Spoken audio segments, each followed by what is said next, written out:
This is where we at now. We got positive vibes. Never apologize for being you. This one is pretty neat, pretty nice. I think it's one of those that I would encourage teenagers to become familiar and comfortable with, because I find that sometimes our low self esteem comes from a lack of confidence in who we are, what we value, and what we stand for. And I can say that speaking from personal experience for me, anytime that my views were made fun of, or any time that I was mocked for things like my appearance or how I sounded, how I spoke, my manners, etiquette, however little bit of it I may show, formalities, informalities, anything like that, it does affect you. It does hit you some kind of way, because you shouldn't have to be going around explaining your existence, defining your existence. And when I was in school, I remember that one of the things that made me stand out from other kids was that I was very polite, respectful, obedient, whereas those who surrounded me primarily had a more rebellious mindset. It was about challenging the teacher, not cooperating. Not as bad as the videos that we see nowadays, but I was observing that kids were becoming comfortable with talking back to the teacher. I did witness a few of those instances. Something like that, I would feel such immense shame doing, that no matter who tried to influence me into becoming rebellious or becoming rude like that, becoming a revolutionary of some sort, I was never convinced, and it was difficult to live isolated, because what was normal is that kids were not taking school seriously. They didn't want to respect what teachers had to say, share.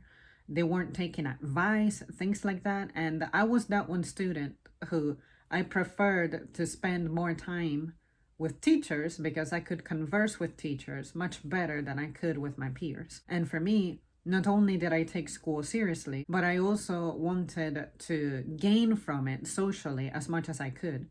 And I found that my classmates usually couldn't do that for me. I understood that it's a thing of our values were not the same, our interests were not the same. And I'm not saying that none of my classmates could have ever done this for me, but those classmates were not really available for me. They were not accessible for me.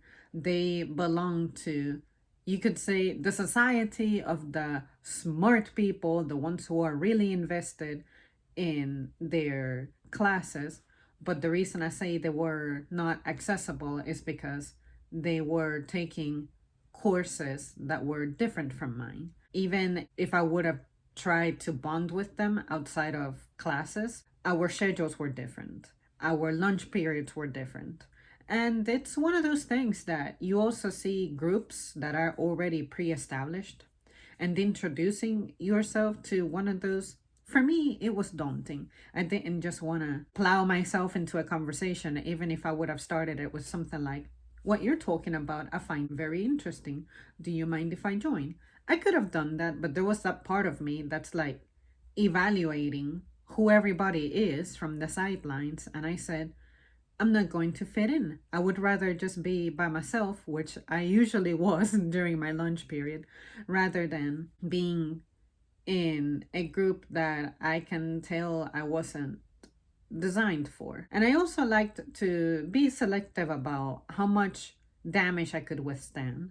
Do I want to tolerate a little bit of unpleasantry and have a little bit of a tiny gain from those exchanges, or would I prefer to get nothing and fulfill myself in other ways? I picked the latter. So when it comes to being you, being yourself, the only time I advise that you open the door to change is when you feel like your progress has stagnated and it worries you, it makes you anxious. Let's say at no point in the day do you feel like anything is going well for you, What are your relationships like with your coworkers? What are they like with your family? What are they like with your partners? Things like that. Personally, with my family, I had to accept that they were going to be an area of my life where me being myself was going to be difficult. And it's not because they're mean people or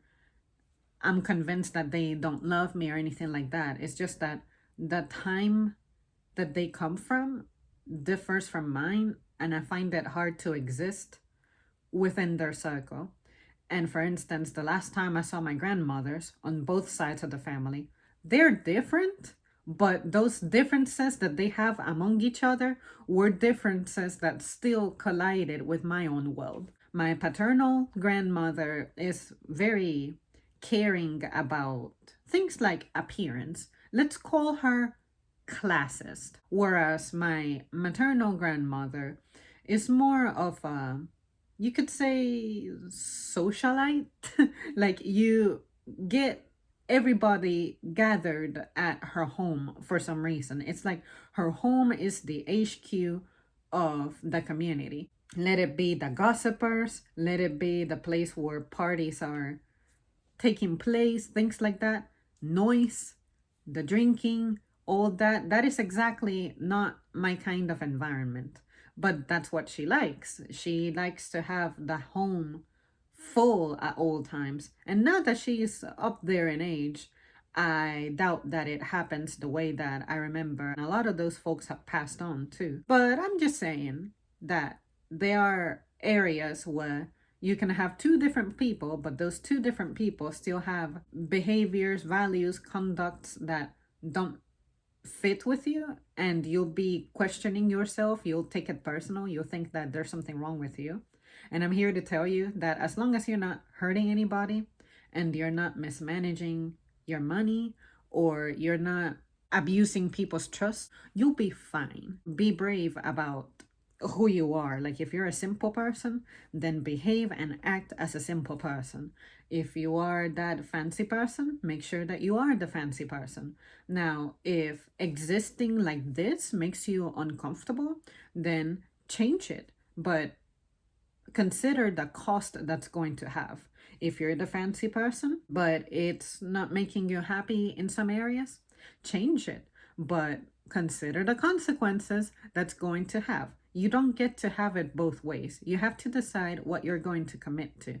And that's why I say here very often, I know how I am. I know that I'm simple. Do I look like maybe I belong doing, being, looking like something else? Possibly. But books can have deceiving covers, can't they? Just take the time, especially during your teenage years, to isolate here and there, define yourself, define your values, and defend them. Kind of like religion. There are some people who can pick a religion, devote to it from the beginning to end. No matter how terrible your final moments may look, they still live committed to it. I think there was someone in the royal family who I could say embodied what I'm trying to describe a little better. I think her name was Elizabeth of Hesse and Rhine. I always remembered rhinos when I think about her because of the way Rhine is spelled. But something like that. This was a person who you can tell never gave up on her, whatever religion she was into, but she never changed who she was. She continued her beliefs of being charitable and caring about those who were less fortunate. And she summed up what I thought about how the point of being alive is to relieve misery. And it's crazy how she had like a brutal end. To me, that is extreme overkill, especially someone who wasn't actively directing harming anybody from what I remember learning about her. Like, she wasn't personally harming people. Maybe the people she may have been affiliated with politically, maybe, but to throw her into the mix, considering how much good she did for the communities that she spent time in, I think that's terrible. But again, the reason I'm describing her is because I feel like she really lived up to this. She never apologized for being herself because she didn't have to. She knew who she was. And I think that the greatest source of power you can have as a person is that you know who you are. And that's why politically, when I see clowns like Trump, he doesn't intimidate me, even if he creates policies that ultimately hurt me and stunt my growth big time. And it enables the group of people who share the same views he has to be out here in the open, behaving all kinds of wild. I appreciate Trump for the fact that he's not trying to hide who and what he is. He also has advocated for the reinstatement of the penalty that takes your life away in New York State back in the 80s, I think. If you know who this person is, they shouldn't terrify you. They shouldn't worry you. I get more worried about the people I can't get a read on or the people who have deceived me. You present yourself as one thing, but you end up behaving as another thing. I think that is the harmful thing as a society that we can do to each other. Deception hurts. Deception sucks. So if you're going to be an asshole, behave like the asshole and suffer the consequences like the asshole. But don't be an asshole to then try to defend or justify your assholery as you didn't have a choice but to. See what I mean? Either you are or you aren't. Just pick one. Be evil, be nice, be kind, but don't be in the gray area. The gray needs to be defined. Are you going to give it more shade or are you going to give it more light? Just define it. That's the best thing to do, the way I see it. I hope that what I said made sense. It's one of those things that it should be easy for me to describe as someone who has pretty much been the same since I was 15 years old. All that has changed about me is a little bit of skills I have obtained, and emotionally and mentally, I'm about the same, except that there are some things that I manage better. My timidity, I'm no longer as shy as I used to be because now I'm confident about my place everywhere I go. And another thing that has helped me is having the power and control of being places when I want to and avoiding them when I definitely don't want to be there. Whereas when you're under someone's custody, if they're going somewhere, you have to go somewhere with them until you can be alone at home and stuff like that. What do you guys have it? That's it from me. Thank you so much for tuning in. I really think that my time spent in isolation made me too good and aware about myself and who I am, and that's why I can pretty much relate to almost anything. Like I have a connection to almost anything that I hear about in my day. And that's why when you ask me anything, I can pretty much have an opinion immediately. It's nice to hang out with yourself. It's not nice to get too lost in yourself. But if you're struggling with this, with having your own identity, your own personality, like you don't know who you are or what you are, then you definitely need time with yourself, by yourself, to define yourself. Because unfortunately, some people go through childhood, adolescence, early adulthood, and they never figure this out.